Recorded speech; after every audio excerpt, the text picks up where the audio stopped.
Okay, sa mapalang araw mga teknik. At ngayon naman ay mag-check tayo ng brake light dahil importante ito pag-renewal ng rehistro ng sasakyan. Ito yung isa sa mga kino-consider or chine-check nila maliban dun sa emission, kung merong mausok o ano.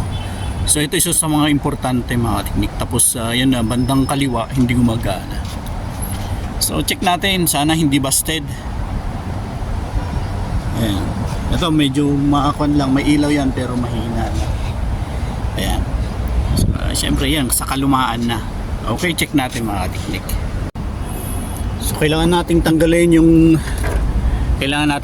yung buong pan na to, yung buong ilaw na to kasi walang chance na makuha rito kasi silyado siya mga teknik. Ayan. So tatanggalin natin yan.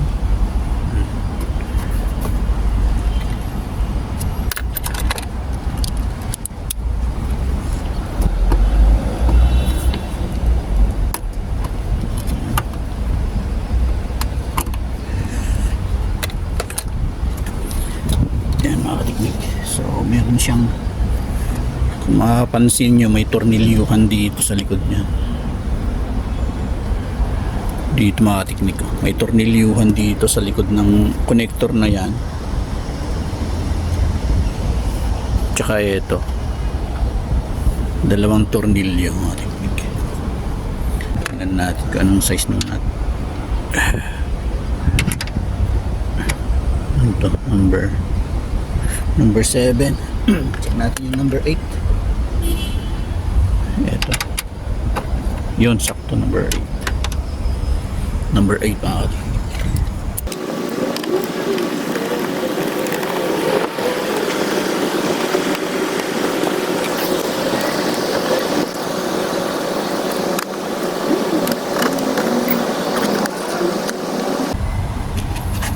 Ito yung bulb ni mga teknik. Kung titignan natin, hindi pa siya busted. Ay, tayo maluwag mga teknik. Maluwag siya. Oh, wala nang lock. Wala na siyang lock mga teknik. Kung titignan natin, okay pa yung filament. Buo pa kasi pag sira na yan, sana yan, yung kanyang filament na sana yan, putol-putol na. Pero thanks God at hindi pa siya putol-putol kasi pag naputol na yan, palit tayo ng bulb. Kaso nga lang, mas matindi ang problema, parang etong connector parang nabali yung kanyang lock. Yan. Titingnan natin, nabali yung kanyang lock. So pinakamagandang gawin siguro natin,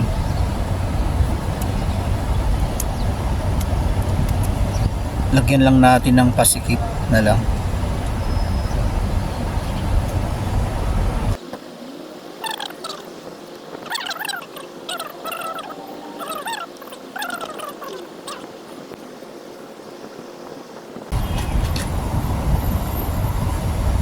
Nako, medyo makapal mga teknik.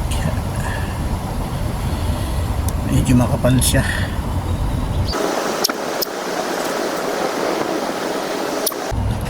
Try nating lagyan ng Teflon dito mga teknik para lang sumikip.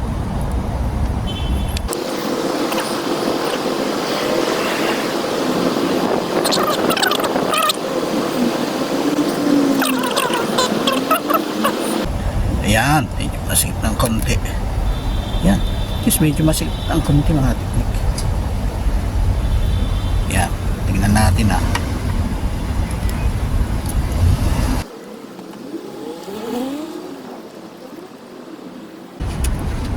Yun.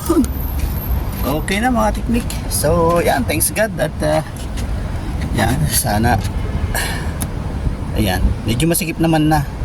Or dagdagan lang natin ng konti para sigurado.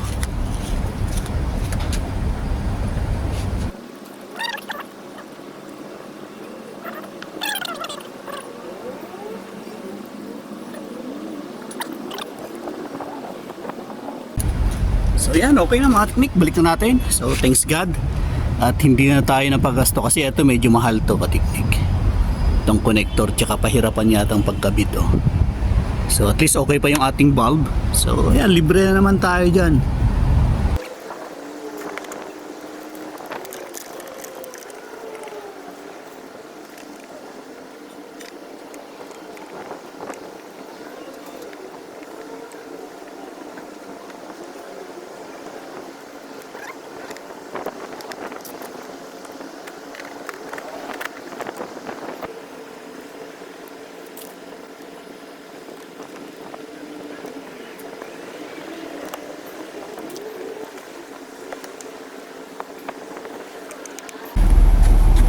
Oops, so ayan naman yung ating brake mga teknik.